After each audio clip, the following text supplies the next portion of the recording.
कोई एक बोलेगा, एक बात किसी बोलेगा, एक आदमी, एक जो मतलब जो है एसपी साहब भी हैं, सब हैं, सीओ साहब भी खड़े हैं। आप में से एक बोलो कोई। बड़ी वाली कौन है भाई? जी जी मैं बताइए। मैं ये चाह रही हूँ सर, ये जब यहाँ ही प्रकट हो गए हैं भगवान जी, तो इनके लिए थोड़ा सा स्थान बस यहाँ ही दे दो, थोड़ी जगह यहाँ ही बनवा दो इसका मंदिर थोड़ा सा। 2 फीट जमीन मिल जाएगी अब और कुछ नहीं चाहिए सर, आप ही कराएंगे जो कुछ कराएंगे, हम तो गरीब आदमी हैं। कोई बात नहीं, आपने कहा कि इनके लिए एक स्थान दे दिया जाए, जी हम मना नहीं कर रहे हैं जी। लेकिन इसके लिए परमिशन आपको प्रॉपर लिखा पढ़ी में मूव करनी पड़ेगी। हम कह रहे हैं कि अभी उठाइए यहाँ से, भगवान को दूसरी जगह स्थापित कर लेते हैं, उनका भी अपमान नहीं होगा। आप यहाँ के लिए परमिशन हमें दीजिए, हम परमिशन शासन को भेजेंगे, आपके लिए हम सहयोग करेंगे। सर मेरी बात सुनो, भाई कोई सहमत बताऊंगा। इनके लिए हम पूरी रात की पूरे दिन के लिए यहाँ ही बैठे रहेंगे। आप कल भी कर सकते हो, परसों भी कर सकते हो, जब परमिशन मिल जाए तो हम यहाँ से हट जाएंगे। आपको इतनी सी जगह माता जी ये बताइए, आपके आसपास कोई खेत है? नहीं, आपका कहना है नहीं आपका किसी का मेरे घर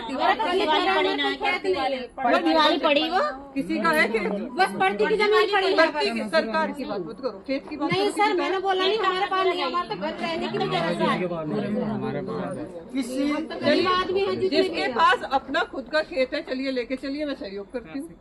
आप 1 सेकंड माता जी, आप सरकार की जमीन पर ही अपना अधिकार क्यों दिखा रहे हैं, जब हम आपको कह रहे हैं कि हम लिखा पढ़ी में आपकी परमिशन आप हमें दीजिए, हम मूव करेंगे लिखा पढ़ी में, तो लिखा पढ़ी में आगे जाएगी। आप प्रशासन का सहयोग करेंगे तो प्रशासन आपका सहयोग करेगा आज, लेकिन अगर आप प्रशासन का सहयोग नहीं करेंगे तो प्रशासन आपका कभी भी सहयोग नहीं करेगा।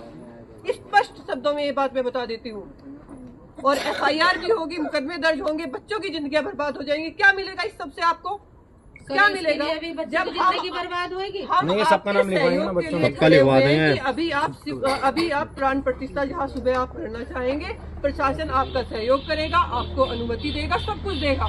यहाँ के लिए आप लिखा पढ़ी में मूव करेंगे, हम आपका सहयोग करेंगे, लेकिन इस तरीके से हमारे लिए गरीब आदमी ने सरकार इतना भी नहीं कर सकती कि इसके लिए 2 काट की लिखा पढ़ी में होगा ना? लिखा पढ़ी में होगा। सर आप करवा लीजिए, हम इनको ऐसे नहीं होता, जबरदस्ती होगा, ऐसे नहीं होता। जबरदस्ती नहीं। आप इन्हें सहयोग करें। सुन लो सब लोग। लीजिए, देखिए, किसी जमीन पर, सरकार की जमीन पर, किसी जमीन पर बिना अनुमति के इकट्ठा होना गलत बात है ना।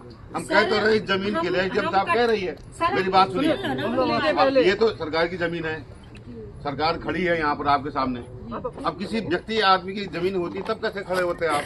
तो भगवान जी को अभी किसी मंदिर में स्थापित कर दीजिए, यहाँ के लिए आपके सर मूव करेंगे, हम सब लोग मूवमेंट करेंगे। और दूसरी बात, परमिशन मिलेगी, बताइए। एक बात और सुनिए, यहाँ पर 20 से ज्यादा पशु दबे हुए हैं। आपको क्या ये तब आपकी भावनाएं आहत नहीं हो रही है कि यहाँ पर आपने पशुओं की अस्थियों के ऊपर अपने भगवान जी को रखा हुआ है? हमने तो पशुओं को दबे हुए नहीं देखे। हमने दबाए हैं, वन विभाग ने दबाए हैं।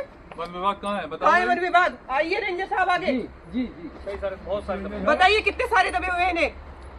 आप थोड़ा सा खोदेंगे, एक हड्डी निकल के आएगी। जो भी पशु तब आपकी भावनाएं आहत नहीं होंगी। अब आप अपने भगवान का अपमान कर रहे हैं, अब आपकी भावनाएं आहत नहीं हो रही है। तो भगवान जी जब ऐसी जगह पर निकले हैं तो इसमें हमारी तो कोई गलती नहीं है। तो गंदगी में निकले तो गंदगी में अपना जगह बना कर, हाँ तो जगह पे है पे भी साफ हो जाएगी बनाओगे ना। कल को कूड़ी में निकल जाएंगे तो क्या कूड़े में रखोगे? यही आपका सवाल है। साफ नहीं होगा, साफ करेंगे। कैसे सारी कपड़े धुआ देंगे आप? अरे मैम एक बात सुनोगा मैम, हमारी रात में इसमें कहीं नहीं जाएंगी ये, रात में तो कहीं जाएंगे नहीं ये। आप सुबह ले आओ। आप कौन है? आप कौन है? आप कौन है? आपकी आप जमीन कौन है बताओ? नहीं, आप अपने खेत में लेके चले नहीं सर, नहीं मैम, हमारे कोई जमीन नहीं है। फिर काय को घर में लेके चलते हैं। सर रात में क्या स्थापना होती है मूर्ति की? घर में चलते हैं। आप अपनी जमीन जिसके पास जमीन जायदाद सर, घर में रखी मंदिर में आप रख लो हो ना, मंदिर में करो आप रखने को, ये सुबह रखी जाएगी ना। तो रात भर क्या करोगे यहाँ? मतलब रात में क्या स्थापना होती है मूर्ति की? थोड़ा सा हमारी भी बात सुन लो भाई। जी सर। की बात बहुत देर हो गई चलते हैं। जी आप भी सुनिए। देखो, आप भी हमारे परिवार के हैं, प्रशासन भी कहीं अलग नहीं। जी प्रशासन भी हमारे परिवार का हिस्सा है। भावना भगवान के प्रति इन सब लोगों की भी है।